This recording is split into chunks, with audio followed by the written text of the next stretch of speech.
नमस्कार साथियों, स्वागत है आपका अपने YouTube चैनल वाईके ऑनलाइन एजुकेशन में। उम्मीद है आप सब स्वस्थ होंगे। दोस्तों मैंने आपको जैसा कि बताया था कि हम संडे को प्रैक्टिस सेट करेंगे। तो जैसे कि मैंने पिछले हफ्ते आपको एक प्रैक्टिस सेट दिया था, उसमें हमने 50 क्वेश्चन सॉल्व किए थे और उस वीडियो पे आप लोगों के काफ़ी अच्छे कमेंट्स मैंने पढ़े थे। तो उसके लिए सबसे पहले तो आपको बहुत सारा धन्यवाद। और आप लोगों ने काफ़ी उसे लाइक किया था, काफ़ी पसंद किया था कि प्रैक्टिस सेट काफ़ी आपको अच्छा लगा था। तो इसलिए आपके सिलेबस के अकॉर्डिंग मैंने आज ये दूसरा प्रैक्टिस सेट आपके लिए तैयार किया था। तो आज हम इसको डिस्कस करेंगे। तो आप लोग बने रहिए वीडियो में, पूरा वीडियो ज़रूर देखिए। बहुत इंपॉर्टेंट क्वेश्चन हम आज करने वाले हैं। तो यहाँ पे मैंने हिंदी साहित्य से लेकर के और जो भी आपके उत्तराखंड साहित्य के हैं, ग्रामर, मैंने सारी चीज़ें इसमें इंक्लूड करने की कोशिश की है। तो आप लोग अपना फीडबैक इस पर ज़रूर दीजिएगा और लाइक शेयर करते रहिए। चलिए बढ़ते हैं आगे, शुरू करते हैं आज का सेशन। तो प्रैक्टिस सेट सेकंड ये हमारा है। इससे पहले मैंने प्रैक्टिस सेट संडे को दिया था, पिछले संडे को। अगर आपने नहीं देखा तो उसे भी आप ज़रूर देख लीजिएगा। तो आज के सेशन का पहला प्रश्न है, किस वर्ण का उच्चारण स्थान कंठ तालु है? तो देखिए मैंने वर्णमाला भी अपने चैनल पर पढ़ाई है बहुत अच्छे से, 4 से 5 वीडियो में। अगर आपने वर्णमाला पढ़नी है तो आप मेरे चैनल की प्लेलिस्ट में वर्णमाला नाम से टॉपिक बना हुआ है, आप जा कर के वर्णमाला पढ़ सकते हो। क्योंकि वर्णमाला से भी बहुत क्वेश्चन मतलब हर एग्ज़ाम में बनते हैं, 1 से 2 क्वेश्चन। तो सबसे पहले तो हम इसका आंसर देख लेते हैं। और मैंने जैसे कि आपको बताया कि आप लोग कॉपी पेन ले लीजिए और अपने आंसर्स लगाते रहिए, ठीक है। तो सबसे पहले इसका आंसर हो जाएगा ए हमारा ऐसा वर्ण है जिसका उच्चारण स्थान कंठ तालु से है, ठीक है। चलिए इसके बाद अगला क्वेश्चन देखिए, गवेषणा पद का शुद्ध संधि विच्छेद है। तो दोस्तों थोड़ा सा यहाँ पे जब मैं टाइप कर रही थी तो थोड़ा सा मेरे जो टाइपिंग है वो थोड़ा आगे पीछे हो रखी है, तो इसको आप इग्नोर करिएगा और अपने आंसर पर फोकस करिए। तो क्योंकि जल्दीबाजी समय की कमी होते हुए मैंने ये वीडियो बहुत स्पीड से बनाया है, तो इसमें काफ़ी आपको टाइपिंग मिस्टेक्स हो सकती हैं, तो इसको आप इग्नोर करिएगा। खैर आगे बढ़ते हैं। गवेषणा का आपको शुद्ध संधि विच्छेद करना है। तो देखिए गवेषणा में जो हो जाएगा हमारा बी ऑप्शन हो जाएगा, गोधन ऐषणा, ठीक है। और इसमें संधि अगर आपसे पूछी जाए तो आप बताएंगे अयादि संधि है, ठीक है। तो ध्यान रखिएगा। चलिए आगे बढ़ते हैं। नंबर 3 क्वेश्चन है, बेखबर में कौन सा समास है? तो यहाँ पे आप देख पा रहे होंगे, यहाँ समाज लिखा हुआ है, यहाँ समास होना था। तो बेखबर में आपसे समास पूछा गया है। तो देखिए इसमें है द्विगु समास, द्वंद्व समास, अव्ययी भाव समास या तत्पुरुष समास। तो प्रश्न नंबर 3 में सीधी सी बात है, ऑप्शन ए हो जाएगा। जहाँ पे भी आपको उपसर्ग देखने को मिले वहाँ पे हमेशा अव्ययी भाव समास होता है। तो खबर शब्द में बे उपसर्ग लगा हुआ है, तो यहाँ पे अव्ययी भाव समास हो जाएगा, ठीक है। अगला प्रश्न है हमारा, किसी कर्मचारी की नियुक्ति, स्थानांतरण, निलंबन आदि के लिए कौन सा पत्र लिखा जाता है? तो देखिए जब भी किसी कर्मचारी की नियुक्ति, किसी को नियुक्ति देनी हो या उसका स्थानांतरण करना हो, जिसे ट्रांसफ़र कहते हैं, निलंबन यानी कि उसको पद से हटाना हो, तो वहाँ पे कौन सा पत्र लिखा जाता है? तो उसमें ऑप्शन देखिए, शासनादेश, कार्यालय आदेश, अध्यादेश, मंजूरी पत्र। तो देखिए 4 ऑप्शन है आपके पास और यहाँ पे हमारा जो आंसर है वो हो जाएगा, सीधी सी बात है, कार्यालयी आदेश। तो इस प्रकार के जो पत्र लिखे जाते हैं उनमें कार्यालयी आदेश का प्रयोग किया जाता है, ठीक है। चलिए आगे बढ़ते हैं। अब आप लोग अपने आंसर्स लगाते रहिए। मैं भले थोड़ा सा स्पीड से बोल रही हूँ, लेकिन आप वीडियो पॉज करके मेरे आंसर देने से पहले आप अपना आंसर लगा दीजिए और लास्ट में मुझे ज़रूर बताइएगा कि आपके 50 में से कितने नंबर आ रहे हैं। देखो प्रैक्टिस सेट अपना मूल्यांकन करने का सबसे अच्छा तरीका होते हैं, तो इसलिए ज़्यादा से ज़्यादा आप प्रैक्टिस सेट किया कीजिए, ठीक है। और मैं पूरी कोशिश करूँगी कि आपको ज़्यादा से ज़्यादा आपके एग्ज़ाम तक प्रैक्टिस सेट मिले। तो चलिए अगला हमारा प्रश्न है नंबर 5, दोहा या दूहा किस भाषा का लोकप्रिय छंद रहा है? तो देखिए दोहा या दूहा जिस मतलब एक ही बात है, दोहा कहें या दूहा कहें, ठीक है। दोहा तो हम अब वर्तमान में उसको दोहा कहते हैं, लेकिन जब वो बहुत फेमस था तब उसको दूहा के नाम से जाना जाता था। तो कौन सी भाषा का था? पाली, प्राकृत, अपभ्रंश या अवधी। तो सीधी सी बात है, अपभ्रंश में जो है दोहा को दूहा कहा जाता था। तो अपभ्रंश का लोकप्रिय छंद रहा है दोहा या दूहा। बहुत बार ये क्वेश्चन पूछा भी गया है, इसलिए मुझे ऐसा लगा कि ये रिपीट होने वाला क्वेश्चन है, तो इसलिए आपके इसमें मैंने शामिल किया है। ठीक है, नंबर 6 क्वेश्चन है भाषाओं के पारिवारिक वर्गीकरण का आधार है। तो ये क्वेश्चन भी किसी एग्ज़ाम में पूछा गया था, तो मैंने कोशिश की है कि जो प्रीवियस क्वेश्चन पेपर्स हैं उनसे और बहुत सारे सोर्सों से, मतलब मैंने ऐसे क्वेश्चन उठाए हैं जो कि इम्पोर्टेंट हैं आपके एग्ज़ाम की दृष्टि से। ठीक है, तो देखो भाषाओं का जो पारिवारिक वर्गीकरण है तो उसका जो आधार है वो है आपका इतिहास, यानी कि वर्गीकरण भाषाओं का इतिहास के आधार पर किया जाता है। ठीक है, यानी किया गया है। इसके बाद नंबर 7 क्वेश्चन है गोरखबानी के संपादक हैं। तो गोरखबानी रामचंद्र शुक्ल, हजारी प्रसाद द्विवेदी, श्याम सुंदर दास या पीताम्बर दत्त बड़तवाल। तो सीधी सी बात है, इसका आंसर हो जाएगा ऑप्शन डी पीताम्बर दत्त बड़तवाल, जो कि हमारे उत्तराखंड के साहित्यकार थे। और इनको जो है, इनकी एक और ख्याति है, हिंदी में सबसे पहले जो है शोध करने वाले व्यक्ति कौन थे? पीताम्बर दत्त बड़तवाल थे। और इनका जो शोध ग्रंथ था द निर्गुण स्कूल ऑफ हिंदी पोएट्री, यानी कि काव्य में निर्गुणवाद। ठीक है, तो इसको भी आप ध्यान रखेंगे। जब मैंने पीताम्बर दत्त बड़तवाल वाला वीडियो बनाया था तो उसमें मैंने उत्तराखंड साहित्य के अंदर उनकी सारी चीज़ें इंक्लूड की थी, तो आपने ज़रूर देखा होगा, यदि नहीं देखा तो ज़रूर देखिएगा। ठीक है, चलिए अगला प्रश्न ले लेते हैं। नंबर 8 क्वेश्चन है आल्हा किस ऋतु में गाया जाता है? तो आल्हा एक प्रकार का गीत होता है, एक प्रकार के छंद होते हैं, गीत होते हैं जो किसी विशेष ऋतु में गाए जाने वाले गीत होते हैं। तो ऑप्शन ए है ग्रीष्म ऋतु, बी शरद ऋतु, सी वर्षा ऋतु या डी बसंत ऋतु। तो जो आला है वो वर्षा ऋतु में गाया जाने वाला एक गीत होता है। ठीक है, गीत कहें या फाग कहें। इसके बाद नंबर 9 क्वेश्चन है दाजू कहानी के लेखक हैं। तो बताइए, वीडियो पॉज कीजिए, अपना आंसर लगाइए कौन से हैं, क्योंकि हमारे उत्तराखंड के क्वेश्चन हैं और साहित्यकार उत्तराखंड से हैं। तो देखिए, दाजू जो कहानी है उसके जो लेखक हैं वो हैं हमारे शेखर जोशी। ठीक है, बहुत फेमस इनकी कहानी है दाजू शेखर जोशी।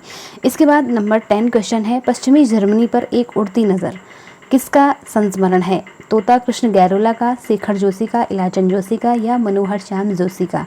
तो नंबर 10 क्वेश्चन का आंसर है मनोहर श्याम जोशी का। ये एक संस्मरण है उड़ती पश्चिमी जर्मनी पर एक उड़ती नज़र। ठीक, 11 क्वेश्चन है एक बार आयोवा यात्रा वृतांत के लेखक हैं। बहुत महत्वपूर्ण क्वेश्चन है। ऑप्शन ए लीलाधर जगूड़ी, मंगलेश डबराल, अबोध बंधु बहुगुणा या विद्यानिवास मिश्र। तो एक बार आयोवा जो यात्रा वृतांत है वो है आपका मंगलेश डबराल का। ठीक, चलिए अगला क्वेश्चन ले लेते हैं। गढ़वाली उपन्यास सुनैना के लेखक हैं। तो बताइए कौन है?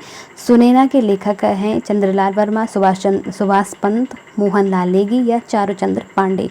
तो ऑप्शन सी इसका आंसर हो जाएगा मोहन लाल नेगी। ठीक, नंबर 13 क्वेश्चन है हिंदी का श्रेष्ठ गीत माना जाने वाला काफल पाको के रचनाकार हैं। तो हिंदी में के श्रेष्ठ गीतों में इस गीत को स्थान प्राप्त है और काफल पाको इसका नाम है। तो इसके लेखक ऑप्शन ए है सुमित्रा नंदन पंत, गोविंद बल्लभ पंत, चंद्र कुंवर बड़तवाल या गोविंद चातक। तो सीधी सी बात है, आपने आंसर लगा ही दिया होगा, चंद्र कुंवर बड़तवाल, जिन्हें हिमवंत का कवि कहा जाता है और जिन्होंने मात्र अपने जीवन के 28 वर्षों में अपनी बहुत अच्छी ख्याति जो है साहित्य जगत में बनाई थी। ठीक, चलिए आगे बढ़ते हैं। हिंदी के सर्वप्रथम प्रकाशित पत्र उदंत मार्तंड के प्रथम संपादक कौन थे? महत्वपूर्ण क्वेश्चन है। क्वेश्चन को आपको अब यहाँ से आपको दो चीज़ें पता चली। एक तो क्या पता चला कि हिंदी की सर्वप्रथम प्रकाशित जो हिंदी का जो सर्वप्रथम प्रकाशित पत्र था वो कौन था? उदंत मार्तंड था। अब आप कमेंट सेक्शन में मुझे बताइए कि इस पत्र का प्रकाशन किस तिथि को और किस सन में हुआ था। ये क्वेश्चन भी पूछा जाता है। ठीक है, तो कुछ चीज़ें आप सर्च करेंगे तो आपको और अच्छे से क्लियर हो जाएंगे। तो जैसे मैंने उदंत मार्तंड बताया तो आपको फ़ौरन ही उसका प्रकाशन याद होना चाहिए कि वो कब प्रकाशित हुआ था, सबसे पहली बार किस तिथि को हुआ था, किस वार को हुआ था। ठीक है, तो वार भी कई बार आपसे पूछ लिया जाता है। आई थिंक उस दिन मंगलवार था और तिथि आप कमेंट सेक्शन में मुझे लिख के बताएंगे। ठीक है, तो बताइए प्रथम संपादक। तो ऑप्शन ए है पंडित जुगल किशोर, पंडित सीताराम, पंडित राजकिशोर या पंडित गोपाल राम। तो सीधी सी बात है पंडित जुगल किशोर इसके संपादक थे। ठीक है, इसके बाद देखिए प्रत्येक देश का साहित्य वहाँ की जनता की चित्तवृत्ति का संचित प्रतिबिंब होता है, यह कथन किस विद्वान का है। तो नंबर 15 का आंसर आपने लगा ही दिया होगा, बहुत फेमस कोटेशन है, आचार्य रामचंद्र शुक्ल इसका राइट आंसर हो जाएगा। ठीक है, ये साहित्य के लिए इन्होंने अपने निबंध में कहा है। 19 अगला प्रश्न है नंबर 16। तो इसमें देखिए उच्चारण के आधार पर यहाँ पे माफ़ कीजिएगा, यहाँ पे ला नहीं है, लॉ वर्ण आपसे पूछा जा रहा है। ठीक है, उच्चारण के आधार पर लॉ व्यंजन है पार्श्विक, प्रकंपित, संघर्षी या तालव्य। तो यहाँ पे आपसे लॉ व्यंजन का पूछा जा रहा है, तो इसमें है आपका पार्श्विक। लॉ क्या है, पार्श्विक व्यंजन इसे कहा जाता है। वैसे तो य, र, ल, व अंतस्थ व्यंजन है 4, लेकिन अगर स्पेशली अगर लॉ वर्ण की बात करें तो ये हमारा पार्श्विक हो जाता है। ठीक है, और रॉ की बात करें तो प्रकंपित हो जाता है रॉ। ठीक है, चलिए इसके बाद देखिए कु उपसर्ग नहीं है। तो यहाँ पे 4 आपके पास ऑप्शन है, 3 शब्द जो हैं कु उपसर्ग से मिलकर बने हुए हैं, एक आपका कु उपसर्ग से नहीं बना हुआ है। तो वो कौन सा है, कुफल, कुरूप, कुमार या कुसुम। तो देखिए मैंने जब भी मैंने उपसर्ग वाला वीडियो भी बनाया हुआ है, आपको चैनल पर इजीली मिल जाएगा, हिंदी ग्रामर, हिंदी व्याकरण के नाम से, सामान्य हिंदी के नाम से। तो देखो जब भी आपको उपसर्ग छांटना हो तो पीछे क्योंकि हर पद में, हर शब्द में 2 पद होते हैं, और जब आप उसको विभाजित करते हैं तो आपके जो पद होते हैं ना वो सार्थक होने चाहिए। तो देखो अगर हम सब में से पीछे मतलब कु हटा दें तो फल का मतलब परिणाम है ना, रूप यानी रूप सौंदर्य जो भी होता है ना, मार्ग मतलब रास्ता, और सुम का अगर अर्थ देखें तो सुम का कोई अर्थ नहीं निकल कर आ रहा है। तो इसका मतलब क्या है, फल शब्द में कु उपसर्ग लगा हुआ है, रूप शब्द में कु उपसर्ग लगा हुआ है, मार्ग शब्द में भी कु उपसर्ग लगा हुआ है, और सुम शब्द में कु उपसर्ग नहीं है क्योंकि कुसुम अपने आप में एक शब्द है। ठीक है, रूढ़ शब्द है, तो इसको हम विभाजित नहीं कर सकते हैं। तो सीधी सी बात है, इसका आंसर हो जाएगा डी, कुसुम शब्द है जो कि कु उपसर्ग से मिलकर नहीं बना हुआ है। ठीक है, चलिए आगे बढ़ते हैं। नंबर 18 हमारा प्रश्न है, उस आदमी को यहाँ बुलाओ, रेखांकित विशेषण बताइए। तो देखिए आपके पास एक विशेषण दिया हुआ है उस, तो आपने बताना है कि इसमें कौन सा अब क्योंकि उस स्टार्टिंग में उस है और उससे पूरा एक शब्द बना हुआ है, एक वाक्य बना हुआ है। तो उस आदमी को यहाँ बुलाओ, रेखांकित विशेषण। अब उस कौन सा विशेषण, गुणवाचक, सार्वनामिक, संख्यावाचक या निश्चयवाचक। तो सीधी सी बात है सार्वनामिक। जहाँ हिंदी में आपने देखा होगा 11 सर्वनाम होते हैं, उस, वह, वे, मैं, ये सारे क्या हैं, सर्वनाम है। ठीक है, तो यहाँ पे जो उस शब्द है ये क्या है, हमारा सर्वनाम है। तो जहाँ पे कोई वाक्य अगर सर्वनाम शब्द से शुरू होता है वहाँ पे सार्वनामिक विशेषण होता है। ठीक है, तो यहाँ पे आपको ये पता चला। इसके बाद देखिए आगे बढ़ते हैं। संघ की राजभाषा हिंदी और लिपि देवनागरी होगी, उक्त प्रावधान वाला अनुच्छेद है। यानी कि किस अनुच्छेद में ये प्रावधान किया है कि संघ की राजभाषा हिंदी और लिपि देवनागरी होगी। तो अनुच्छेद 120, अनुच्छेद 210, अनुच्छेद 343 या अनुच्छेद 351। तो बताइए कौन से अनुच्छेद में ऐसा कहा गया है कि संघ की राजभाषा हिंदी और उसकी लिपि देवनागरी होगी। तो सीधी सी बात है, ये सारे अनुच्छेद वैसे राजभाषा से संबंधित हैं, लेकिन इसमें एक अनुच्छेद है 343 जिसमें ये कहा गया है कि आपकी जो संघ की राजभाषा होगी वो हिंदी होगी और लिपि देवनागरी होगी। ठीक है, अगला प्रश्न अलंकार से है। नंबर 20वां प्रश्न है, हनुमान की पूंछ में लगन न पाई आग, सगरी लंका जल गई, गए निशाचर भाग। पंक्ति में कौन सा अलंकार है। तो बताइए कौन सा अलंकार है। मैंने अलंकार पढ़ाए तो ज़रूर हैं, लेकिन मैं और वो मैंने ग्रुप सी के लिए पढ़ाए थे कि ग्रुप सी में जितना मतलब इजी वैसे उतना टफ नहीं आता है अलंकार से। तो अब मैं सोच रही हूँ कि अलंकार को लेकर के वीडियो बनाऊं आप लोगों के, क्योंकि अलंकार से भी 2 से 3 प्रश्न ज़रूर आते हैं। तो आप लोग कमेंट करके लिखिएगा कि क्या आप अलंकार पढ़ना चाहते हैं, मतलब जो भी टॉपिक आपके दिमाग में है आप उसे कमेंट सेक्शन में लिख सकते हैं। उससे मुझे भी थोड़ा एक आइडिया आता है कि आप लोगों की रिक्वायरमेंट क्या है। ठीक है, चलिए तो यहाँ पे देखिए आपको आंसर लगाना है अन्योक्ति, वक्रोक्ति, अतिशयोक्ति या समासोक्ति। तो पहले तो मैं इसका आपको अर्थ बता देती हूँ। यहाँ पे कहा जा रहा है कि हनुमान की पूंछ में लगन न पाई आग, हनुमान की पूंछ में आग नहीं लग पाई, और सगरी लंका, सगरी का मतलब सारी लंका, जो रावण की लंका थी, जल गए गए निशाचर, निशाचर का मतलब जो राक्षस हैं, हनुमान की जो सेना है वो राक्षस गण थे, क्योंकि तो निशाचर मतलब राक्षस गण भाग। तो हनुमान की पूंछ में आग भी नहीं लगी, और क्या हो गई, सारी लंका भी जल गई, और वहाँ के जितने भी राक्षस थे वो भी भाग गए। तो क्या आप कल्पना कीजिए कि हनुमान, क्या ऐसा संभव हो सकता है कि हनुमान की पूंछ में आग ही नहीं लगी हुई है और सारी लंका भी जल गई और निशाचर भी भाग गए। तो यहाँ पे सीधी सी बात है कि अतिशयोक्ति, यानी कि किसी बात को जहाँ पे बहुत ज़्यादा बढ़ा चढ़ा करके बोला जाता है वहाँ पे अतिशयोक्ति अलंकार होता है। ठीक है, हालांकि ऐसा हुआ था, हनुमान की पूंछ जली तो नहीं थी, मतलब थोड़ी बहुत जली थी, और पूरी लंका जल गई थी। उन्होंने अपनी पूंछ के बल पे ही पूरी लंका को भी जला दिया था और निशाचरों को भी भयभीत कर दिया था।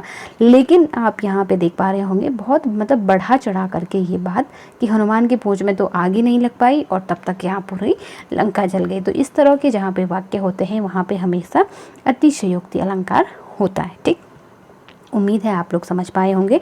यदि थोड़ा सा भी आपको समझ में आ रहा है तो प्लीज़ लाइक ज़रूर कीजिएगा। आप लोग लाइक करने में बहुत कंजूसी करते हो। मैं आपके लिए इतनी मेहनत करती हूँ, इतने एफ़र्ट्स अपने लेती हूँ, अपना तमाम कार्यों से अपना समय बचा करके आप लोगों के लिए बड़ी मेहनत से क्वेश्चन इकट्ठा करके बनाती हूँ, और आप लोगों के एक लाइक करने में कंजूसी करते हैं।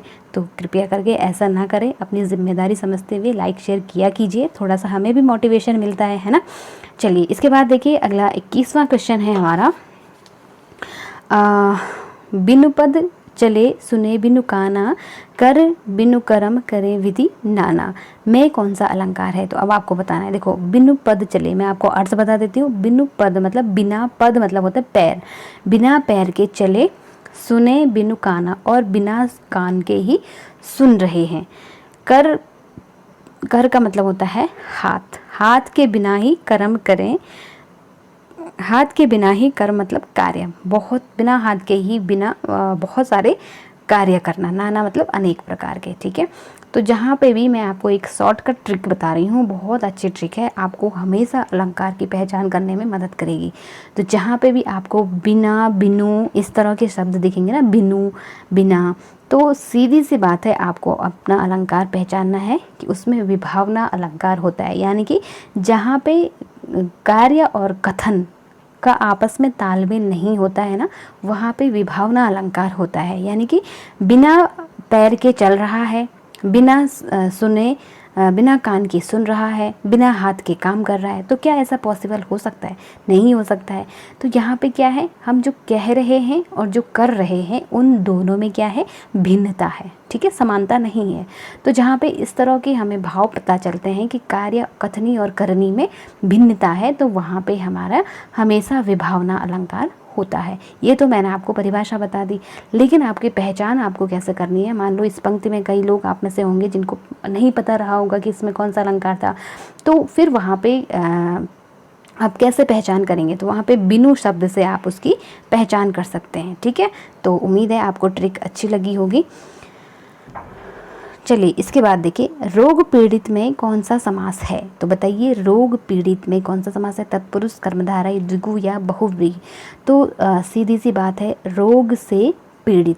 तो यहाँ पे जहाँ पे कारक चिन्हों का प्रयोग किया जाता है या कारक चिन्हों का लोप हो जाता है, वहाँ पे हमेशा तत्पुरुष समास होता है। ठीक है, तो रोग से पीड़ित, रोग से, आप से जो है कारक चिन्ह है, तो इसलिए रोग से पीड़ित में यहाँ पे तत्पुरुष समास हो जाएगा। ठीक, अगला प्रश्न है, आदिकाल को जय काव्यकाल कहकर पुकारने वाले विद्वान हैं। Important question. डॉक्टर रामशंकर शुक्ल रसाल, हजारी प्रसाद द्विवेदी, डॉक्टर धीरेन्द्र वर्मा या डॉक्टर नगेंद्र। तो सीधी सी बात है, इसका आंसर हो जाएगा डॉक्टर रसाल। ठीक है, इन्होंने जो है आदिकाल को जय काव्यकाल के नाम से पुकारा था। इम्पॉर्टेंट है, ध्यान रखिएगा। नंबर 24 क्वेश्चन है, द्वैतवाद के प्रवर्तक आचार्य माने जाते हैं। तो ये भक्ति काल की जो भक्ति परंपरा थी उसमें अनेक संप्रदाय हुए थे और उनके प्रवर्तक हुए थे। ठीक है, जैसे अद्वैतवाद हो गया, द्वैतवाद हो गया, है ना। तो बहुत सारे हैं, इनको आप कंठस्थ कर लीजिए किसका कौन है ना। तो यहाँ पे द्वैतवाद पूछा जा रहा है, तो द्वैत किसका है, ये कौन इसके प्रवर्तक माने जाते हैं। तो सीधी सी बात है, निम्बार्काचार्य जो है द्वैतवाद के प्रवर्तक माने जाते हैं। नंबर 25 क्वेश्चन है, निम्न में से तत्सम शब्द है हंसी, कपूर, ओज या आम। तो बताइए तत्सम शब्द कौन सा है। यहाँ पे आपसे पूछा जा रहा है तत्सम शब्द क्या होते हैं, वे शब्द जो संस्कृत के होते हैं, ठीक है, जिनको हमने संस्कृत से लिया है और उनको हम हिंदी में जैसा का तैसा ही लिखते हैं, तो उन्हें तत्सम कहते हैं। अब हंसी जो है, क्या ये तत्सम शब्द है, हंसी को हम इस तरह से भी लिख सकते हैं, ठीक है। तो हंसी, कपूर, तो जहाँ पे मैं एक और ट्रिक आपको बताती हूँ, तत्सम तद्भव शब्दों की पहचान करने की कुछ ट्रिक्स होते हैं, ठीक है। तो जहाँ पे भी आपको चंद्र बिंदु दिखे ना, तो सीधी सी बात है उसको आप हमेशा तद्भव लगाना माफ़ कीजिएगा, उसको आप हमेशा तद्भव करेंगे, ठीक है, क्योंकि जो चंद्र बिंदु है ना वो संस्कृत में नहीं था, उसको हिंदी में ही विकसित किया गया। तो इसलिए संस्कृत में बिंदी होती थी इस तरह से, लेकिन यहाँ आपको चंद्र बिंदु, तो जो ये हंसी है इसमें चंद्र बिंदु है, आपको ये थोड़ा ध्यान रखना है। कपूर हो गया, ओज हो गया और आम, तो सीधी सी बात है इसका आंसर हो जाएगा ओज। ओज जो शब्द है वो तत्सम का शब्द है, ठीक है। चलिए आगे बढ़ते हैं। हाथी का पर्यायवाची नहीं है, आपसे क्वेश्चन पूछा जा रहा नहीं है। कुंजर, नाग, दंती या मराल, तो बताइए कौन सा नहीं है। नंबर 26 में आपका ऑप्शन हो जाएगा डी सही। कुंजर भी हाथी को कहते हैं, नाग भी हाथी का पर्यायवाची है, दंती भी नाग को ही हाथी को ही कहते हैं। मराल जो है वो आपका हंस का पर्यायवाची है, किसका है, हंस का, ठीक है। तो ये आप ध्यान रखेंगे। इसके बाद अगला प्रश्न है हमारा 27, भक्ति काल के उदय में, माफ़ कीजिएगा यहाँ पे थोड़ा सा टाइपिंग मिस्टेक है। भक्ति काल के उदय के कारणों में भक्ति को ईसाइयत की देन मानने वाले इतिहासकार हैं। तो भक्ति को ईसाइयत की देन किसने माना है। Option A George Grierson, Tarachand, Ramchandra Shukla या हजारी प्रसाद द्विवेदी। तो भक्ति काल के जब मतलब उदय के जो कारण थे ना, अनेक विद्वानों ने अलग अलग कारण बताए हैं कि भक्ति का उदय क्यों हुआ। जैसे रामचंद्र शुक्ल ने कहा है कि उस समय जो है भारत की जो जनता थी वो इतनी हताश और निराश हो चुकी थी कि उनको ईश्वर की शरण के अलावा कोई दूसरा रास्ता दिखाई नहीं दे रहा था, इसलिए भक्ति आंदोलन शुरू हुआ। आचार्य रामचंद्र शुक्ल का ये कथन है। जबकि हजारी प्रसाद द्विवेदी और अन्य कुछ विद्वान हुए हैं जिन्होंने इसका बढ़ चढ़कर विरोध किया है कि ऐसा नहीं है कि जब भारत की जनसंख्या जो जनता थी वो निराश हताश हो चुकी थी, भक्ति का आंदोलन जो था वो एक मतलब स्वाभाविक आंदोलन था, ठीक है। तो यहाँ पे एक विद्वान है जिन्होंने कहा है कि भक्ति आंदोलन जो है वो ईसाइयत की देन है। तो कौन इनमें से ऐसे विद्वान हैं, क्या वो ग्रियर्सन है, ताराचंद है, शुक्ल जी हैं या हजारी प्रसाद द्विवेदी हैं। तो बताइए कौन से हैं। ऑप्शन ए इसका सही आंसर हो जाएगा। डॉक्टर ग्रियर्सन जो थे उनका मानना है कि जो भक्ति है, भक्ति काल का उदय है वो ईसाइयत की देन है, यानी ईसाइयों के कारण हुआ है। अगला प्रश्न है 28वां क्वेश्चन है कि सचेत कहानी के प्रवर्तक आचार्य माने मतलब सचेत कहानी के प्रवर्तक माने जाते हैं। निर्मल वर्मा, महीप सिंह, गंगा प्रसाद विमल या कमलेश्वर। तो option B is the right answer. Mahip Singh जो है सचेत कहानी के प्रवर्तक माने जाते हैं। अगला प्रश्न है 29, चीफ की दावत कहानी के लेखक हैं भीष्म साहनी, मन्नू भंडारी, राजेंद्र यादव या मार्कंडे। तो जो भीष्म साहनी है उन्होंने ये फेमस कहानी है इनकी चीफ की दावत, ठीक है। बहुत अच्छी कहानी है, अगर आपको कभी समय मिले तो ज़रूर पढ़िएगा और आप जिसने पढ़ी है वो मुझे कमेंट में लिखकर बताएं कि चीफ की दावत में जो मुख्य कैरेक्टर हैं, मुख्य पात्र हैं वो कौन है, उनका नाम क्या है। अगला प्रश्न है कलम का सिपाही। कलम का सिपाही क्या है, आपसे पूछे जा रही है कि किस विधा की वो रचना है, ठीक है। क्या आत्मकथा है, जीवनी है, संस्मरण है या रेखा चित्र है। तो देखिए कलम का सिपाही जो है वो एक जीवनी है, और किसकी जीवनी है? प्रेमचंद की जीवनी है। ठीक है, प्रेमचंद जी को कलम का सिपाही भी कहा जाता है, और उसके लेखक कौन है? अमृत राय, उनके पुत्र हैं अमृत राय। ठीक है, ध्यान रखिएगा, अमृतलाल नागर भी आपके पास ऑप्शन में होगा। अमृतलाल नागर दूसरे हैं, अमृत राय दूसरे हैं। तो अमृत राय जो कि प्रेमचंद के बेटे थे, उन्होंने लिखी है कलम का सिपाही। ठीक है, अगला और महत्वपूर्ण प्रश्न है, ऐसे प्रश्न आपसे अक्सर पूछे जाते हैं कि सुमेलित कीजिए हिंदी साहित्य का इतिहास। रामचंद्र शुक्ल, हिंदी साहित्य की भूमिका हजारी प्रसाद द्विवेदी, हिंदी साहित्य का आलोचनात्मक इतिहास डॉक्टर राम कुमार वर्मा, हिंदी साहित्य का वैज्ञानिक इतिहास डॉक्टर गणपति चंद्र गुप्त। तो आपको इस तरह से यहाँ 1 2 3 4 दिए हुए हैं। ठीक है, और इसके नीचे ऑप्शन है आपके कि किसमें कौन सा आंसर ठीक है। तो यहाँ पे मेरा थोड़ा सा ये टाइपिंग मिस्टेक हुई है, आपको क्रम थोड़ा पता लग नहीं रहा होगा। ठीक है, पहला दूसरा ये इस तरह से, ये 2 इसके साथ यहाँ होने चाहिए थे। तो देखिए, अब मैं आपको सीधे से आंसर बता देती हूँ। देखो, हिंदी साहित्य का जो इतिहास लिखा है वो रामचंद्र शुक्ल जी के द्वारा ही लिखा गया है। ठीक है, हिंदी साहित्य की भूमिका हजारी प्रसाद द्विवेदी जी के द्वारा ही लिखा गया है। हिंदी साहित्य का आलोचनात्मक इतिहास भी राम कुमार वर्मा ने ही लिखा है, और हिंदी साहित्य का वैज्ञानिक इतिहास डॉक्टर गणपति चंद्र गुप्त के द्वारा ही लिखा गया है। तो यहाँ जो ऑप्शन होगा हमारा, 1 में 1, दूसरे में दूसरा, तीसरे में तीसरा, इस तरह से होगा। तो ऑप्शन ए इस तरह से इसका सही आंसर हो जाएगा। ठीक है, तो आप लोग, मतलब मेरा जो ये प्रैक्टिस सेट मैंने बनाया है ना, तो इसका मेरा मेन मोटिव ये भी है कि आपको ये बताना कि किस तरह का प्रैक्टिस सेट, किस तरह का पेपर आपके पास पूछा जा सकता है। ठीक है, तो आपको हर तरह से प्रश्नों के आंसर देने के लिए अपने को तैयार करना है। ठीक, अगला प्रश्न है, अंतिमगढ़ नाटक के लेखक हैं, तो बताइए अंतिमगढ़ नाटक किसने लिखा था? अबोध बंधु बहुगुणा इसका सही आंसर हो जाएगा। ठीक है, अबोध बंधु बहुगुणा ने लिखा था अंतिमगढ़। नंबर 33वां क्वेश्चन है, मुठभेड़ उपन्यास के लेखक हैं मनोहर श्याम जोशी, शैलेश मटियानी, विद्यासागर नौटियाल, भीष्म साहनी। तो बताइए कौन से हैं? नंबर 33 का जो सही आंसर हो जाएगा शैलेश मटियानी। शैलेश मटियानी का जो है बहुत फेमस उपन्यास है मुठभेड़। ठीक है, नंबर 34 क्वेश्चन है, फचैक किसकी रचना है? चारुचंद पांडे, अबोध बंधु बहुगुणा, शेर सिंह बिस्ट अनपढ़ या गौरीदत्त पांडे। तो जो फचैक रचना है शेरदा अनपढ़ की ये रचना है। ठीक है, मुलुक कुमाऊं के रचनाकार हैं श्यामाचरण पंत, नंद कुमार उप्रेती, वंशीधर पाठक या कृष्णा पांडे। तो कृष्णा पांडे इसका सही आंसर हो जाएगा। ठीक है, नंबर 36 है, 3 बीघा जमीन किसकी रचना है? बालम सिंह जलोटी, मनोज उप्रेती, कृष्णानंद पांडे या गोपाल दत्त भट्ट। तो 36 का आंसर है बालम सिंह जलोटी, इन्होंने ये लिखा था 3 बीघा जमीन। ठीक है, इसके बाद है, निरालाकृत राम की शक्ति पूजा की रचना का आधार ग्रंथ कौन सा है? तो बताइए कौन सा है? कंबन रामायण, कृतिवास रामायण, रामचरितमानस या रामचंद्रिका। यानी कि इसका अर्थ ये है कि निराला ने जो राम की शक्ति पूजा, उनकी बहुत फेमस कविता रही है, कि उसका जो आधार ग्रंथ है, यानी कि राम की शक्ति पूजा को किस ग्रंथ को लेकर के उन्होंने, किस ग्रंथ से प्रेरित होकर के लिखा था।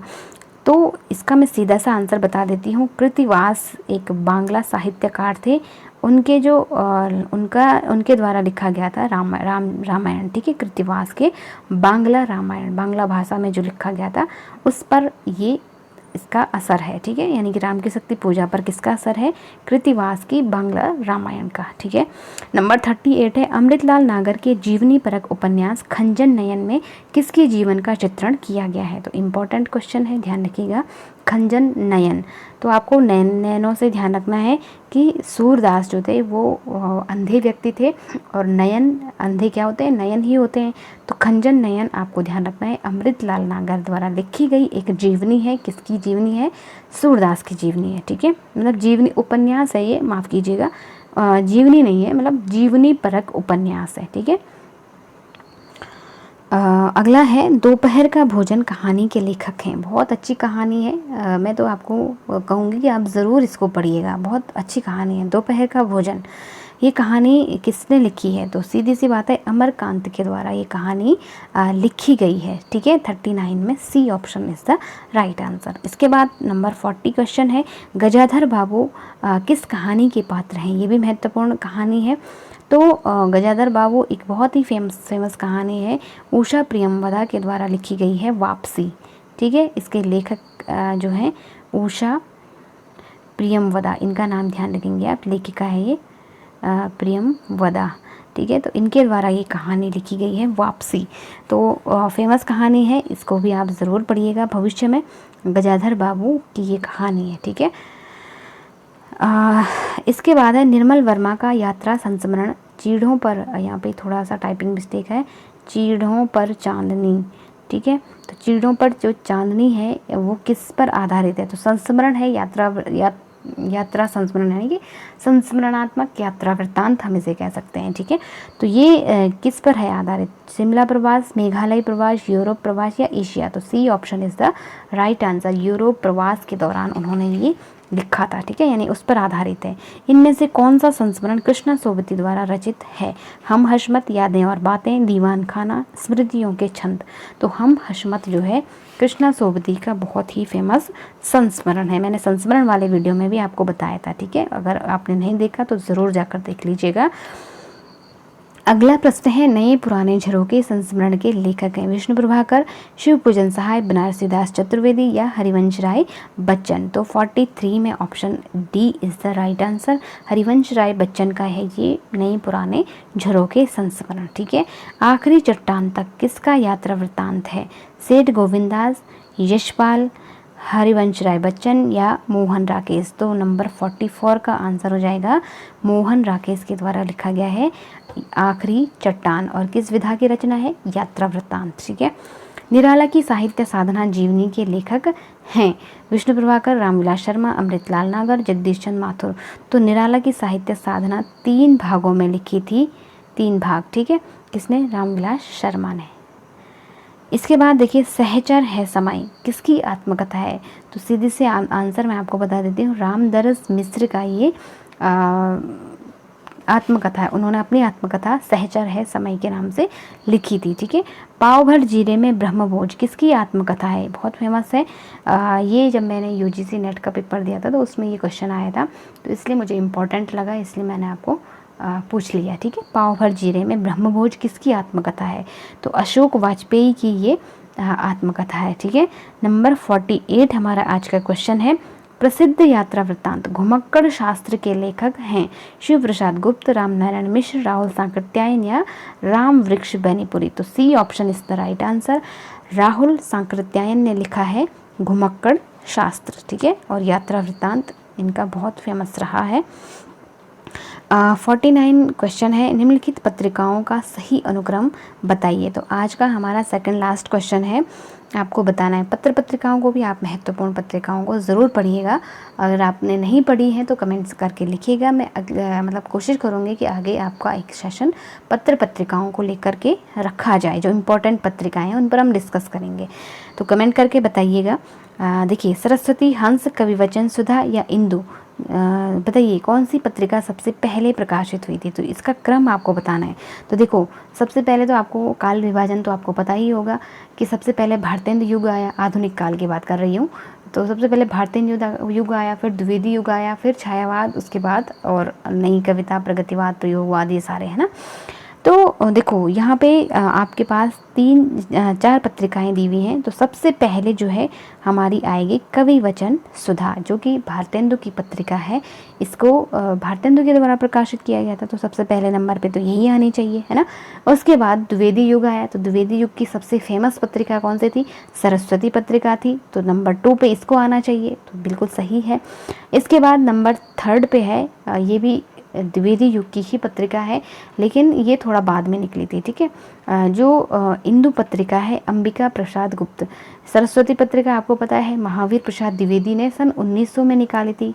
ठीक है, और जो इंदु पत्रिका है वो 1903 या 4 में निकली थी। ठीक है, तो इंदु पत्रिका जो कि माफ़ कीजिएगा, अंबिका प्रसाद गुप्त, इनके द्वारा निकाली गई थी। ठीक है, और उसके बाद हंस पत्रिका निकली थी 1930 में। ये छायावाद के बाद की पत्रिका है, छायावाद के समय की पत्रिका है। तो अब आप बताइए, सबसे पहले तो भारतीय युग आया, फिर द्विवेदी युग आया, और द्विवेदी युग में भी इंदु और सरस्वती दोनों उसी युग की पत्रिकाएं, लेकिन सबसे पहली जो द्विवेदी युग की पत्रिका थी सूत्रधार पत्रिका, उसे सरस्वती को ही माना जाता है। ठीक है, तो इस तरह से आपका ऑप्शन बी राइट हो जाएगा। आज का लास्ट प्रश्न है हमारा, अमृतलाल नागर कृत मानस का हंस किसके जीवन पर आधारित है?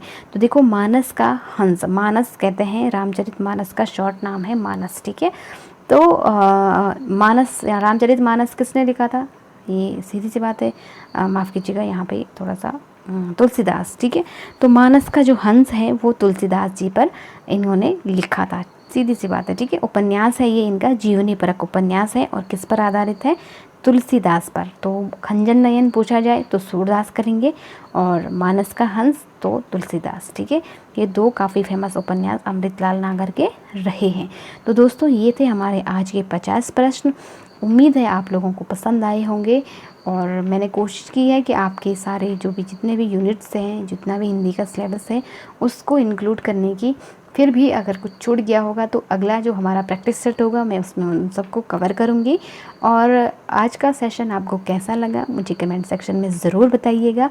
अगले सेशन में हम किसी मतलब थर्ड जो आपको प्रैक्टिस सेट मिलेगा, मैं कोशिश करूँगी कि बीच में भी कभी दूँ, लेकिन टाइम क्योंकि आपको पता ही है कि बहुत कम समय मिलता है, तो इसलिए मैं संडे को ही अभी आपको प्रैक्टिस सेट दे पा रही हूँ। कोशिश करूँगी जैसे जैसे पेपर आपका नज़दीक आ रहा है तो वैसे वैसे और भी अगर हो पाएगा तो और भी आपको मिल जाएंगे। तो आप लोग बेफिक्र रहिए, अपनी मेहनत कंटिन्यू करते रहिए, और आप लोगों की सफलता तय है। तो मेहनत करिए, पढ़ते रहिए, और लाइक कीजिए, शेयर कीजिए, सब्सक्राइब कीजिए। अपना फीडबैक देना बिल्कुल ना भूलिए, और बताइएगा ज़रूर कि आपके आज के सेशन में कितने में से कितने 50 में से कितने नंबर आए हैं। ठीक है, तो मिलते हैं अगले सेशन में अगले टॉपिक के साथ। तब तक के लिए आप लोग पढ़ते रहें, अपना और अपनों का ध्यान रखें। नमस्कार।